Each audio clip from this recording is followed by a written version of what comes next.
Hey there, so today I want to briefly consider the Sony WI-C400 wireless Bluetooth headset. Now, Sony just released 3 different models. Basically, they comprise a graph if you wanted to look them up. You can look them up on Amazon. But when you're looking at a graph, you have a lot of yes-no features. This is the model on the low end with a lot of no's. It's basically your no frills design.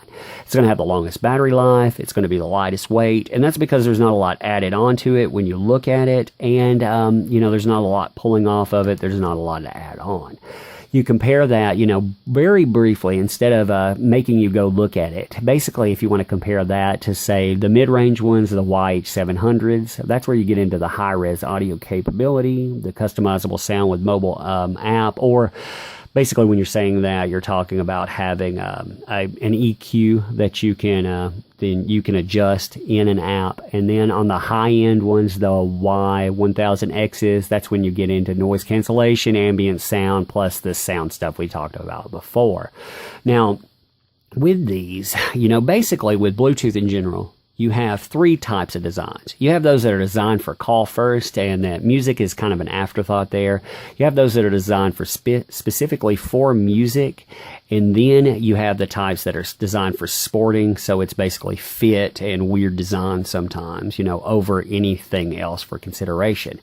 These are the first type. You can tell that when you listen to them because they emphasize that high-end sound. You've got when I say high-end, I'm not talking about high-end as, woo, that's great. I'm talking about high-pitched tonality. While you're talking about your mid-range or your low ends, they come in kind of average.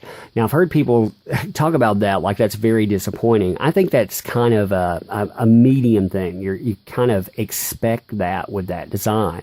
Your sound quality, you're not talking about something that balances really well acoustically, or it's not going to thump for bass, but again, you're not talking about muddy sounds or lo-fi sounding.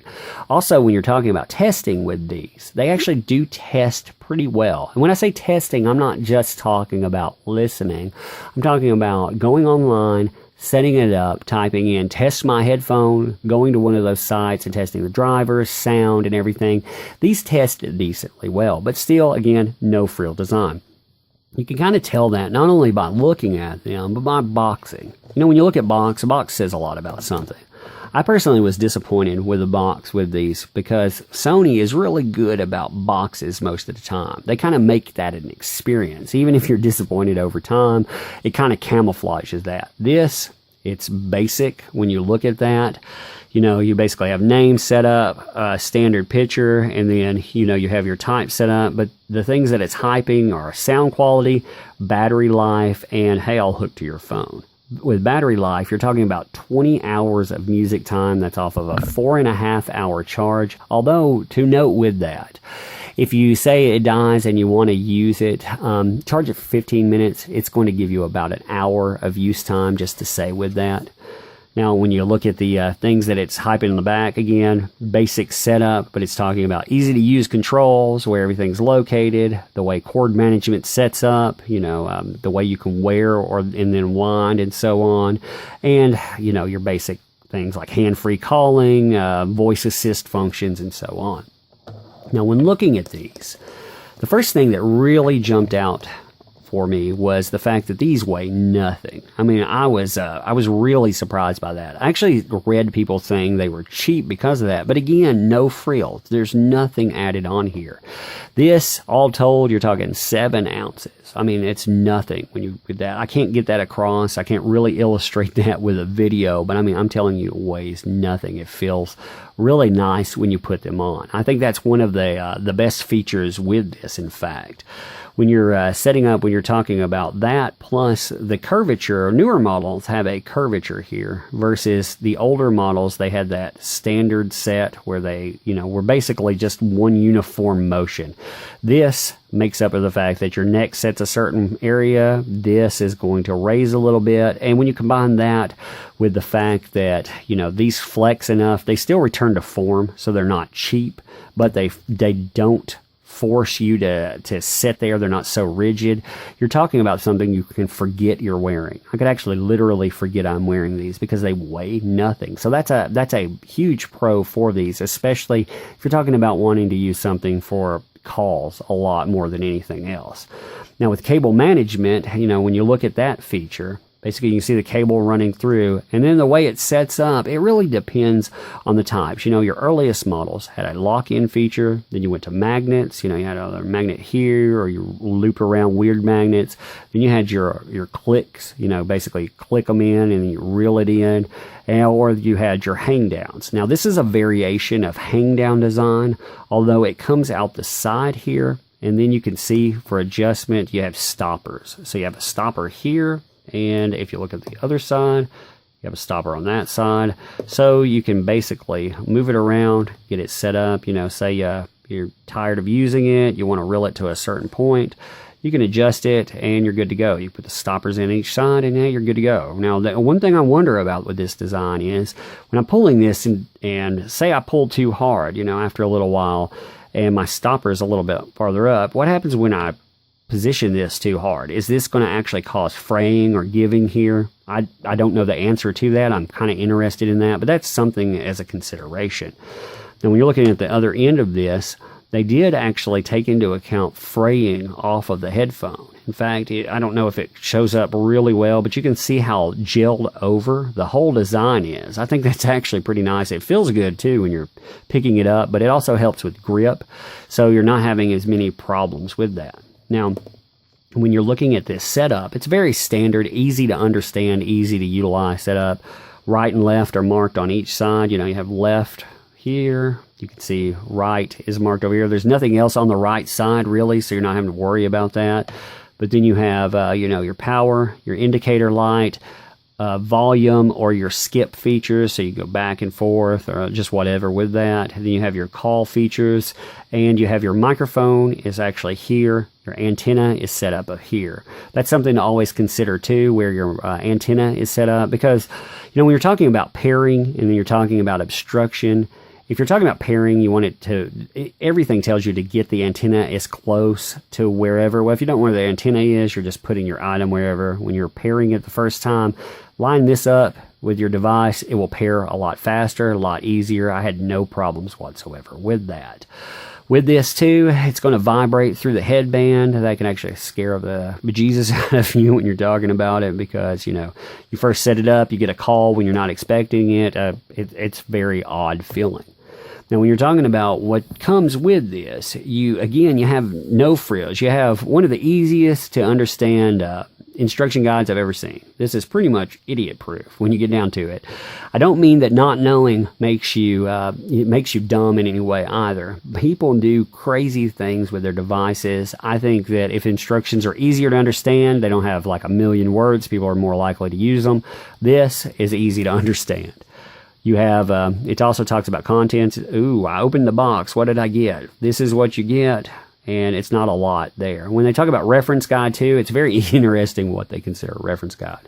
With this as well, you have your 1-year warranty. You have a lot of reading with that. It is good to see what it covers, because you're only talking, covers only the hardware components package, da-da-da-da-da. So, you get an idea of what they're talking about. Also, this is included in your setup, but I think this is funny.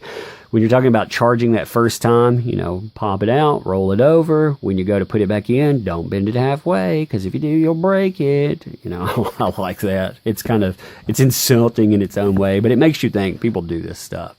Now, when you get down to your guide, this is what they were talking about. You can see that's the front end, but I've already have it flipped to English. So when you're talking about specs, I wanted to cover specs first. So you see your specifications. There's not a lot really laid out here, but you can see like maximum communication, 10 meters, 30 feet. You're talking about frequency, that stays about the same with everything.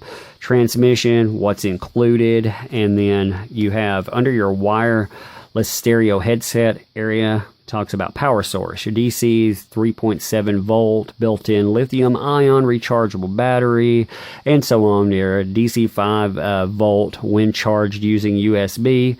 The weight of it, operating, usage hours, charge time. What's interesting about charge time is somewhere, here it is, on usage hours. It talks about standby time, max 200 hours. I like how they say max, because, you're really not getting that. Then with receiver, it talks about your type. You have a closed dynamic type. The driver is 9mm. Frequency response. You have setup, microphone setup, and so on. Now, looking at the English layout portion, you can see that it talks about the compliance standards and whatever on the first portion of it. And then when we flip in, you can see the precaution setups. Precautions are interesting. Again, it talks about the level. It talks about this two places where the 10 meters obstruction, where the antenna is. You can see that this is set up here. Again, always look that up because you want to know about setting it up and obstruction. Safety items, don't use this around your medical devices with flammable gas present and so on. Don't use this on an airplane because it could interfere. And then you get into your troubleshooting. So you have a lot of troubleshooting guides here as well. I think that's good to talk about, but there's not a lot really covered. There's not a lot that has to be covered. It talks about storage and whatever, for traffic safety, do not use while driving, and so on. So it's stuff that you expect. They're not exposed to water. I like that. The unit is not waterproof. That's awesome. But let's talk about the instructions themselves. So I'm going to set them up. All right, so for your instructions, you can see where we're working off of. When you flip this open, it's going to have a setup of 1, 2, 3. Very easy to follow and understand. Left, right, how to charge. This is your battery indicator, what you're hooking it to. It also talks about, in the precautions, it tells you what operating systems it'll work off of. Your battery indicator life, how long it'll take to get to from here to here, and so on. So, and again, there's that chart that we saw before. Now, when we're looking at 2, you have your power indicator. It even tells you how long the button should take to actually react. Your lighting colors, blue versus red, and this is how you set it up. It's very easy to set up your Bluetooth. Turn your Bluetooth on, recognize. When you recognize, it's going to get your WI-C400 or WI-C400 set up, and then it's going to communicate. You can see that again with the setup here for answering calls, for a setting up for a pause play rather, and then for answering calls on the back, it actually goes over it. But for music, how you turn it up, and basically it goes into standard use. Now on the back, it actually shows you power setup. So, you have your indicator light on and off. So you know if it's on or off, how long the button should take to respond. Again, setting it up. Now here's where it's actually talking about using the microphone. So your microphone setup like we talked about before. Your button usage for talking and how that sets up. What it comes with, setting that. And then for just a few other devices, how to get it to pair, and so on. Really, again, very, very easy to understand instructions. I think these are actually pretty well the best user-friendly instructions I've seen in a little while, and maybe that'll encourage people to go through them. All right, so I think that covers just about everything. Again, call first, music second, setup. Not terrible sound with it, just an average sound with that, with an emphasis on what I will call vocals over everything. Very comfortable. They look good. I really like the way that they look. Cable management is actually a good positive here. Again, noting I don't know how that's going to come out. Interestingly easy design. And again, no frills for the design, power, and so on. We don't go through that again. I started to go through it. But, again, not really hard to understand. I think everything here should be self-explanatory, but if I miss something, if you have a question with that, just hit me up. I'll try to get back to you. And hey, if you like this kind of stuff, subscribe. Maybe we can get some samples going so, we can destroy some products on there. If we don't destroy it, maybe we can give it away, and so on. All right, thanks.